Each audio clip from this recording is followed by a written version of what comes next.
Local substance abuse treatment centers are reporting an increase in people seeking treatment for heroin addiction. This comes just weeks after a report about an increase of overdose deaths from both legal and illegal drugs.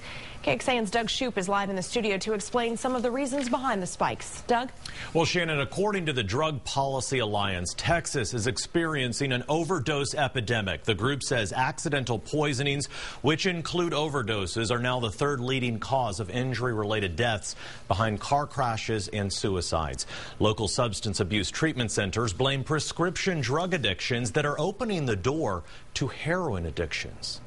As a rodeo clown in his 20s, Jack Halsworth suffered a knee injury, which he says led to an addiction to Vicodin, then much worse. Halsworth says he took up to 50 pills a day, then turned to heroin. I said I would never stick a needle in my arm. I said I'd never steal from my family. I said I would never, cheat on my wife. And ultimately, I ended up doing all of that. Following an arrest while homeless, then court-ordered treatment in 2003, Halsworth now counsels at Austin Recovery, where staff say admissions into medical detox for heroin have risen in recent weeks. I think that recently there's been an influx of what they call China White and black tar heroin on the market, and it's a lot more potent. As admissions director Angela Vickery is in the trenches of a war against addiction. It's a serious situation. People are dying from this. Vickery says she's seen people addicted to painkillers turn to heroin because it's cheaper and easier to get. Addicts, she says, you'd never expect.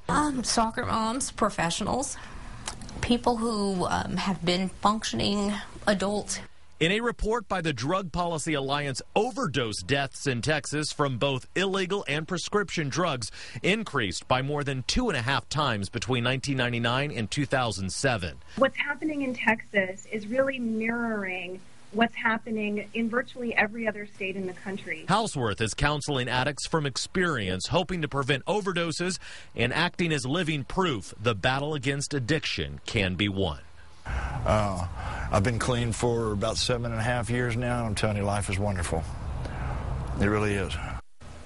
The Alliance says Texas needs to do better about not only educating young people about not doing drugs, but also how to recognize an overdose and how to respond to one. They also say overdose reversal drugs like naloxone should be more readily available.